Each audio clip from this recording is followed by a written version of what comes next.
अन्यत्र मरणान्मुक्तिः स्वधर्मविधिपूर्वकम् बदरी दर्शनादेव मुक्तिः पुंसाम करे स्थितः। अर्थात अन्य तीर्थों पर स्वधर्म करते हुए मृत्यु होने पर ही मनुष्य को मुक्ति मिलती है, पर बद्रीनाथ धाम के दर्शन मात्र से ही मोक्ष प्राप्त हो सकता है।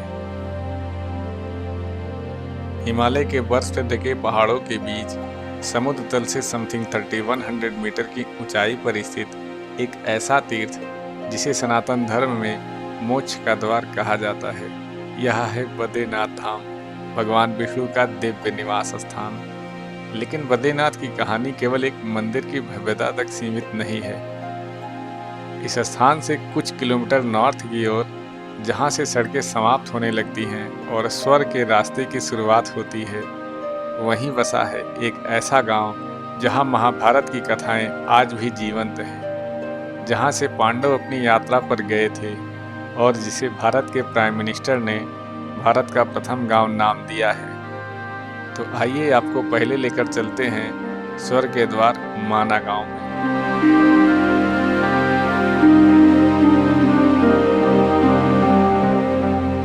Welcome to India's first village, I mean माड़ा विलेज। और भाई यहाँ पर बहुत ठंड है। दरअसल ये इंडिया का सबसे लास्ट विलेज है। यहाँ से चाइना का बॉर्डर ओनली 64 किलोमीटर है, तो इसका नाम इंडियाज लास्ट विलेज था, लेकिन पिछली गवर्नमेंट ने इसका नाम इंडियाज फर्स्ट विलेज कर दिया। इंडिया तिब्बत बॉर्डर के निकट यह गांव सदियों पुराना है, जिसे पुराणों में मणिभद्रपुरी कहा गया। किसी समय यह इंडिया और तिब्बत के बीच व्यापार का इम्पोर्टेंट पॉइंट था, क्योंकि यह तिब्बत से मात्र 50 किलोमीटर दूर और इस रास्ते का पहला गांव है। इस गांव के अंदर एक व्यास गुफा है। ऐसी मान्यता है कि महर्षि व्यास ने इसी गुफा में बैठकर महाभारत की रचना की थी।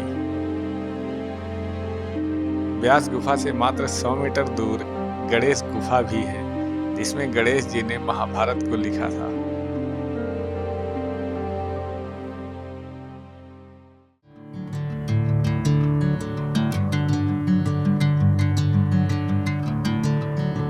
थोड़ी दूर और आगे जाने पर एक ऐसा स्थान मिलता है जहां पहाड़ों के अंदर से सरस्वती नदी का उद्गम होता है। सरस्वती नदी यहां से निकलकर कुछ दूर प्रवाहित होने पर केशव प्रयाग में अलकनंदा नदी में विलीन हो जाती है।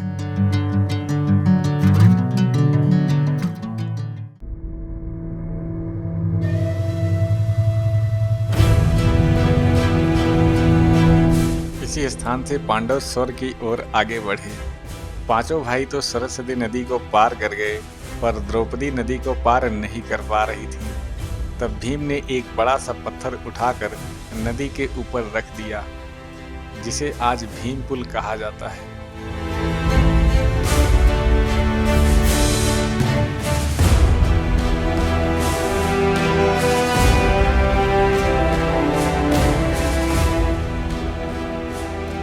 यही वो स्थान है जहाँ पर पांडव स्वर्ग के लिए प्रस्थान किए थे। और यहाँ पर एक छोटा सा गांव है, ज़्यादा बड़ा गांव नहीं है। इसमें कई सारे टूरिस्ट स्पॉट है और चारों तरफ का लोकेशन बहुत ही ज़बरदस्त है।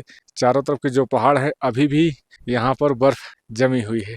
ये स्थल बद्रीनाथ से ज़्यादा दूर नहीं है, तो जो कोई भी बद्रीनाथ आता है वो माड़ा विलेज जरूर आता है। माड़ा विलेज के आगे यहाँ पर लगभग 50 किलोमीटर और आगे जाएंगे तो माना पास पड़ेगा, और वहीं माना पास से चाइना का बॉर्डर आ जाता है। और इस साइड है एक टूरिस्ट स्पॉट जिसको कहते हैं शायद वसुंधरा फॉल, लेकिन अभी वहां पर जा नहीं सकते क्योंकि मौसम बहुत ही ज़्यादा खराब हो रखा है। बारिश आने का चांस बहुत ज़्यादा है और ठंड तो इतनी ज़्यादा है कि अभी हम लोग यहाँ से आगे नहीं जा पा रहे हैं ठंड की वजह से। बारिश तो झेल लेंगे, लेकिन ठंड झेलना मुश्किल है।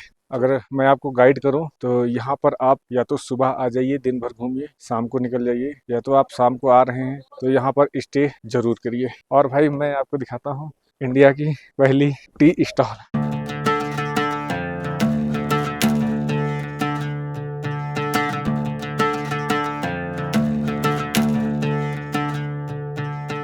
भाई यहाँ पर बहुत सारी शॉप्स हैं जो यहाँ की जरूरत के हिसाब से सारी चीजें रखते हैं, और ये लोकल लोग हैं, मतलब लोकल लोगों की दुकानें हैं। नमस्ते आंटी जी।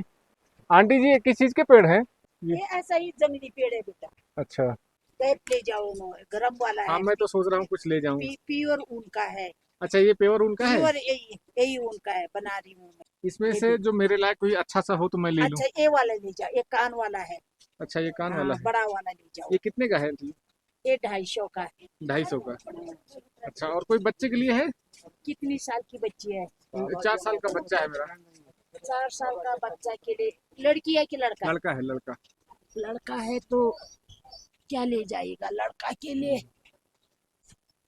इसको ले लूं क्या? ले लो बेटा, ले लो। ये बड़ा तो नहीं पड़ेगा किसको? 4 साल के बच्चे के? नहीं पड़ेगा। ऐसा करो ना, हम्म, अगर ना बड़ा होगा तो थोड़ा इतना ही कर दो, या ज्यादा मत करो। जी इतना कर दो, और जब बड़ा होगा तो ये नीचे कर दो। ठीक है आंटी जी, हाँ। हमको हुआ? दे दीजिए। कहाँ से आए बेटा? आंटी जी, मैं प्रयागराज से हूँ। प्रयाग? प्रयागराज यूपी, अच्छा वो जहाँ पर महाकुंभ लगा था। अच्छा। आंटी जी, आप यहीं पर रहती हैं हमेशा 12 महीने? 6 महीने रहे। 6 महीने। छह। और उसके बाद 6 महीने बाद चमोली चले थे। चमोली। तो आपका घर वहीं पर होगा? वहाँ भी है, यहाँ भी। अच्छा, ठीक है आंटी जी, थैंक यू, नमस्ते। नमस्ते। कहाँ से हो? मैं चला सकता हूँ इसको? हाँ, आपका चैनल है? हाँ, मेरा चैनल है अराउंड इंडिया। अच्छा, ये टोपी कैसे दिए भैया? ये 100 रुपए टोपी है। 100 रुपए की? हाँ जी। तो भाई, माना गांव में ना भैया जी की बड़ी सी दुकान है, और यहाँ पर इन्होंने बहुत सारे उलन के कपड़े रख रखे हैं। हाँ, उलन, यहाँ उलन सामान ही बनते हैं। अच्छा। यहाँ जैसे हम बनाते हैं और बेचते हैं। अच्छा भैया, ये मतलब ओरिजिनल ऊन के होंगे? हाँ, जैसे ये ओरिजिनल ऊन के हैं, इसको लोई बोलते हैं। अच्छा पंखी बोलते हैं आपके वहाँ, हमारे वहाँ लोई बोलते हैं। जी। तो ये ओरिजिनल कलर है, भेड़ के ऊन का ओरिजिनल कलर और ओरिजिनल चीज है। अच्छा। इसके अलावा आपको कहीं ओरिजिनल नहीं मिलेगा। और भैया, मैंने जो पहन रखा है ये वाला? ये तो टोपी है, वो ट्वीट कलर का कपड़ा है, जो कोट बनता है जिससे, जी उसका कपड़ा है। जी वो बहुत अच्छा लग रहा है आप पे, आप भी गढ़वाली लग रहे हो। जी भैया, ये अफोर्डेबल प्राइस में है, ऐसा नहीं कि बहुत महंगे हैं। मैंने जो टोपी लगा रखी है ये ओनली 100 की है, और मैंने जो उलन टोपी ली है वो 200 की है। भाई, माना गांव में बहुत सारे होम स्टे बने हुए हैं, तो अभी मैं आया हूँ भैया के होम स्टे में। ये मात्र 6 महीने खुला रहता है। जब बदनाथ जी का कपाट खुलता है तो हमारा ये माणा गांव के दुकानें सब खुल जाती हैं। जी। और उसके बाद जो आपको नवंबर में जो है ठंड पड़ती है तो कपाट बंद हो जाता है, उससे ही 7-7 गाँव भी यहाँ से माइग्रेट हो जाता है। रूम्स हमारे 8-10 हैं। 8-10। जी। तो लगभग क्या चार्ज पड़ जाता होगा? चार्ज हमारा बदनाथ से तो बिल्कुल जस्ट हाफ होगा। सीजन में तो बदनाथ में 4-5 हज़ार से नीचे डबल बेड नहीं देते हैं, लेकिन यहाँ उसी एकोमोडेशन में जो है हम 2,000-1,500 ऐसे में देते हैं। अटैच लैट्रिन बाथरूम सब सुविधाएं होंगी उसमें उपलब्ध, और अच्छा रेट होगा, कमरे भी अच्छे होंगे। अंकल जी के होम स्टे में अफोर्डेबल प्राइस में रूम्स मिल जाएंगे, और जस्ट माना गांव में है, बीच में है, तो कहीं ज़्यादा इसमें दूर जाने की भी आवश्यकता नहीं पड़ेगी। मैं अभी आ गया हूँ माना गांव के एक कैफ़े में, और यहाँ पर हमने आलू पकौड़ी मंगाई है। तो भाई, मैं जिस कैफ़े में आया हूँ वहाँ का आपको अंदर का वीडियो दिखाता हूँ। मैंने भैया से पूछा तो उन्होंने बोला बना लो। भैया के पास पानी है, और यहाँ पर इन्होंने एक फ्रिज भी रखी है। वैसे यहाँ पर कुछ ठंडा करने की ज़रूरत है नहीं, क्योंकि पहले से ही सब कुछ ठंडा है। और यहाँ पर ये ढेर सारा सामान है, इन्होंने बहुत सारे सामान स्टोर करके रख लिए हैं, शायद 6 महीने के लिए। और अंदर यहाँ पर किचन है, यहाँ पर प्लेट्स हैं, और ये है भैया का किचन, काफ़ी बेहतरीन है। और किचन में मुझे गर्मी लग रही है, बाकी बाहर तो बहुत ठंडा है। ये यहाँ की आलू है, पहाड़ी आलू, हमारे यहाँ के आलू जैसी नहीं है, थोड़ा सा चेंजेस है। ये यहाँ पर रखना कंपलसरी है। और ये इनका बैठने का। और भाई, ये है आलू की पकौड़ी, और इसका प्राइस है 100 रुपये। और चाय का प्राइस, चाय का नहीं पता, 20 रुपये होगा। तो भाई, मैं इसको खा कर देखता हूँ कि इसका टेस्ट कैसा है, और आपको बताता हूँ। अच्छा टेस्ट है, कुछ अलग है।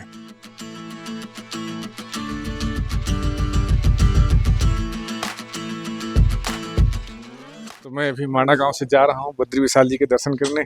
मैं पहले वहाँ इसलिए नहीं गया क्योंकि वहाँ पर उनके कपाट बंद हो जाते हैं, दोपहर में थोड़ा साफ़ सफाई होती है, तो मैं इधर माना गांव में चला आया था। यहाँ पार्किंग में इतनी सारी गाड़ियाँ खड़ी हैं, तो उससे अंदाज़ा लग रहा होगा कि यहाँ कितने लोग ट्रैवल करने आते हैं। अब बहुत सारे लोग ट्रैवल करने नहीं आते हैं, तो वो हमारे जैसे यूट्यूबरों का वीडियो देख लेते होंगे। वीडियो तो देखना ठीक है, लेकिन अगर आप आ सकते हैं और आना चाहते हैं तो आप ज़रूर आइए, स्वर्ग है। मैं यहाँ पे ड्रोन नहीं उड़ा सकता क्योंकि यहाँ पर परमिशन नहीं है ड्रोन उड़ाने की और वीडियो शूटिंग की भी ज़्यादा परमिशन नहीं है। यहाँ भी बहुत सारे रेस्टोरेंट हैं, बहुत सारे होटल वगैरह हैं। सबसे अच्छी चीज़ ये है कि यहाँ पर गाड़ी आ सकती है। भाई केदारनाथ धाम में तो बहुत चलना पड़ता है, यहाँ ऐसा नहीं है। भाई चारों तरफ का व्यू तो बहुत ही लाजवाब है। चारों तरफ पहाड़ी ही पहाड़ी है, बीच में एक वैली है और इसी वैली के बीच में विराजमान है विशाल बद्रीनाथ जी। उत्तराखंड के 4 धामों में से एक है विशाल बद्रीनाथ धाम, लेकिन भगवान विष्णु ने इस स्थान को ही अपना दिव्य निवास क्यों चुना? पुराणों के अनुसार यह स्थान कभी महादेव और मां पार्वती का निवास स्थान था। तभी भगवान विष्णु ने मानव कल्याण और घोर तपस्या के लिए इस स्थान को चुना।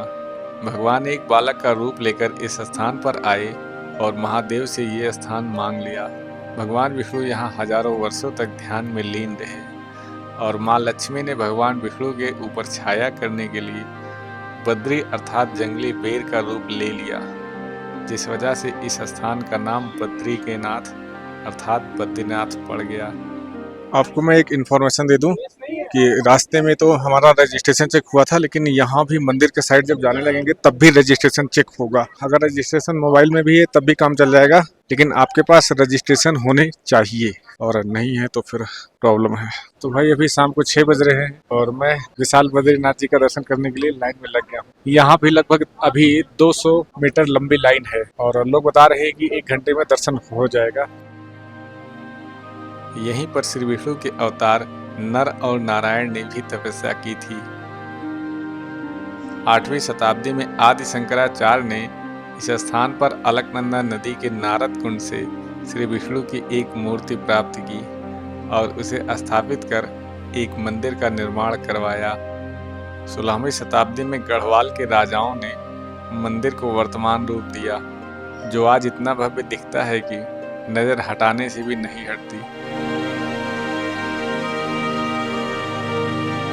बद्रीनाथ में और बहुत से ऐसे स्थान हैं जहां ईश्वर स्वयं अपने होने का एहसास दिलाते रहते हैं, जैसे तप्त कुंड, ब्रह्म कपाल और मंदिर से 3 किलोमीटर दूर भगवान विष्णु की चरण पादुका।